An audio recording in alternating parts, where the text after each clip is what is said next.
Hand blessed hand, caressed. A blushing rose, her face. Her breast alive.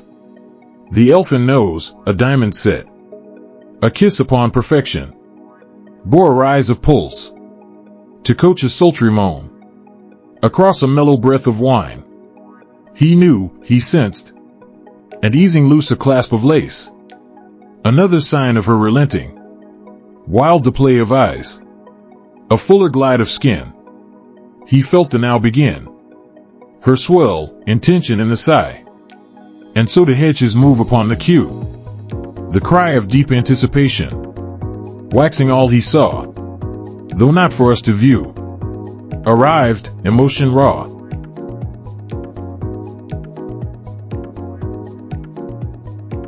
Key points. 1. People generally endorse the belief that spontaneous sex is superior to sex that is planned.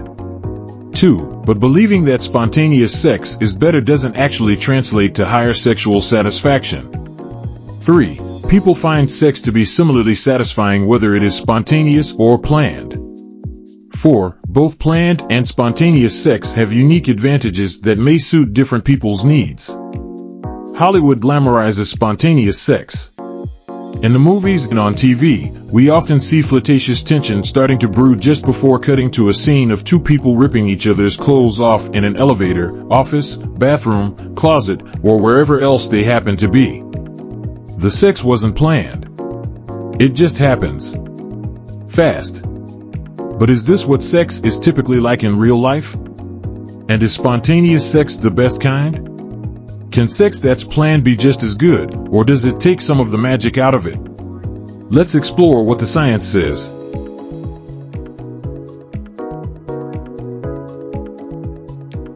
Many people believe that spontaneous sex is better than planned sex, in part because they think spontaneity springs from an authentic sexual connection. With planned sex, the passion has to be created, and that takes at least a little effort. To some, the sheer idea of planned sex may feel like work as opposed to a fun and pleasurable pursuit. However, therapists take a different perspective. When couples complain of a desire discrepancy, one of the most common reasons people seek sex therapy in the first place. Therapists often introduce the spontaneity myth and direct clients to plan out their sexual encounters as a means of building sexual anticipation and excitement.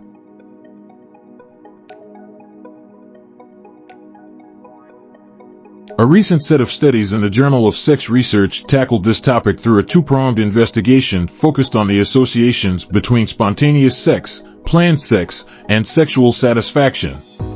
In the first study, researchers compared whether people endorsed the belief that spontaneous sex is satisfying over the belief that planned sex is satisfying.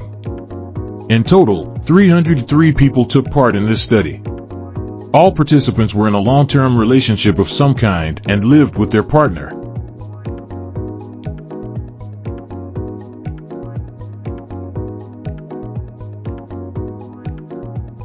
The researchers predicted that participants would endorse the spontaneous sex belief more frequently than the planned sex belief.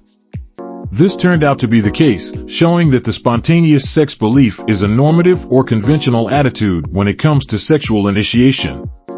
While people who recalled their most recent sexual experience as being planned, as opposed to spontaneous, did report lower sexual satisfaction on average, this was not the case among those who strongly believed that planned sex can be satisfying. If you believe planned sex can be satisfying, planning sex doesn't take the fun out of it. Study 1 is somewhat limited, though, because it required participants to reflect back on a past sexual encounter rather than gathering information about their sex lives on an ongoing basis. A second study addressed this limitation through a 21-day experience survey.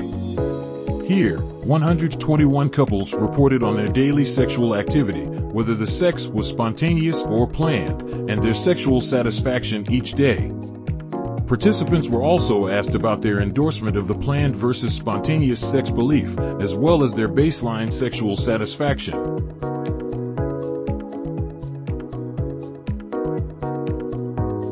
Interestingly, the second study found few associations between people's sexual beliefs, the nature of their encounters, and sexual satisfaction. However, the key finding from this investigation was that the belief that spontaneous sex is better did not translate to higher sexual satisfaction at baseline or when spontaneous sex actually occurred. While people seem to think that sex is going to be better when it happens spontaneously, the reality is that people generally find sex to be similarly satisfying regardless of whether it originated in the moment or was planned in advance. It's also worth noting that there are many reasons why planned sex may better suit some couples' needs. For example, the researchers noted that needing to juggle various responsibilities such as childcare and work schedules may allow for few, if any, opportunities for spontaneous sex, thereby making planned sex a useful tool. Additionally, some participants reported enjoying the anticipation of a sexual experience that planned sex creates.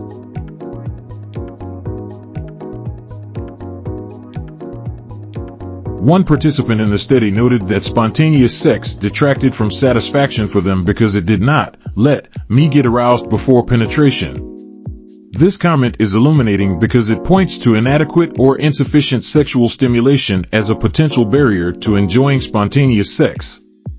This is actually a very common sexual complaint, particularly among heterosexual women, given that a lack of attention to a partner's arousal before penetration is a leading contributor to the orgasm gap between heterosexual men and women. What all of this tells us is that while spontaneous sex might sound good in theory, in practice, it might not always be the most desirable form of sex for everyone.